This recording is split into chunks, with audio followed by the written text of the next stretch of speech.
Kodak Black. Yeah, let's talk about that guy. He's trash. The end.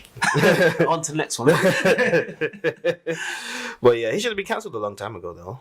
He says a lot of weird shit. Yeah, oh, this guy's weird, man. I don't know. I haven't listened. What songs has he done? I don't know who. I don't really know anything about him, to be honest. One song that comes to mind is what was it? Roll in Peace. Yo, you don't believe in Jesus. Why go Jesus peace? If you want to leave, just leave. When you got lie to me, okay, you don't know that song, do you? I have no clue what you're talking about. Maybe I'll leave. Yeah. I'm very out of touch, man. Yeah, he's just one of these stereotypical like kind of mumble rappers, you know, SoundCloud rappers. Yeah.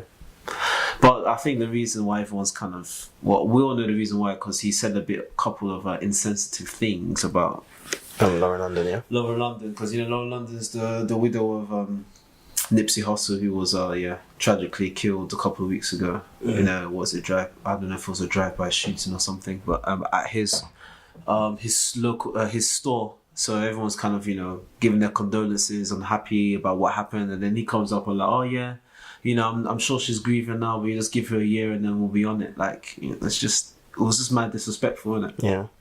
Why say that? And then when they vote him up about it, he's like, oh yeah, I just said it, and I said what I said. So everybody's like cancelling him. Even some stores, like, they removed his I can't remember what it is. It's kind of like the Trap Hall of Fame kind of thing, like where they put pictures of famous trap artists and stuff, and they took his pictures from their like museum or whatever. Then you have other radio personalities saying they won't play his music anymore.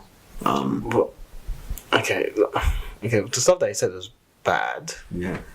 But isn't he? I mean, there's a whole sexual misconduct stuff as well. So it's still ongoing. Yeah, which is still ongoing. But it's like people still play his music. We're still playing his music, and then again, I know it's innocent until proven guilty. But I don't know. I don't really think that they should take his music off just because of that. People say a lot of wild shit. Obviously, the things he said were deplorable, but.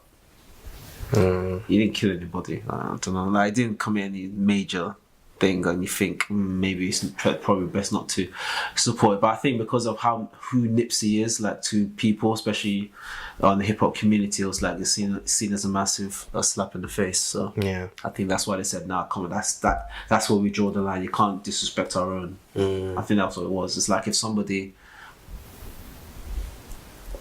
I was trying to give an example. I wouldn't say hip hop artist, but somebody that's given so much to the community, like someone who's seen as an elder in that community. If you were to disrespect him, for example, somebody was to disrespect Martin Luther King, in the hip hop community, that will be like an automatic cancellation. Or somebody was to disrespect Malcolm X in the hip hop community, cancellation straight, automatic, like boom.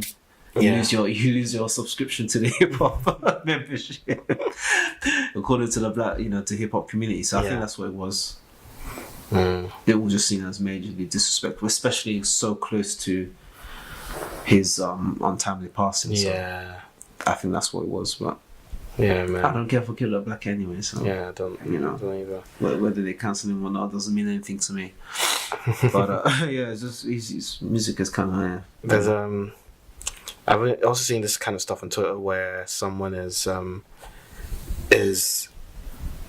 doing a GoFundMe for Nipsey Hussle's kids. Okay. And it's like all the funds will go to Nipsey Hussle's kids, but it's like, but why don't you do a crowdfunding campaign for the community, not the kids that are going to be fine? As in, financially. Yeah, they would be fine financially. Yeah, because they happen that his father is a very smart man. Yeah, he owns all the masters to his music. And Jay-Z says he's been getting a lot of support and all that kind of stuff. So there's no need for this crowd.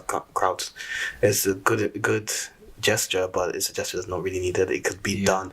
It could be the energy should go to something else. That's why I feel like when in the grand scheme of things, Nipsey Hussle's past death is like. So many of them happen, but I think it's because everyone can kind of relate to it because they know him and they see what he does. Everyone's like, oh, that's really sad. But brother, it happens all the time. Bro. Like, even right now, as I was probably speaking, somebody's already shot dead. Innocent person, didn't do anything, just killed for no reason. Like, I don't know. As you said, I think we don't really look at the bigger picture. Like, try and help the community stop the gun violence, stop all that jazz.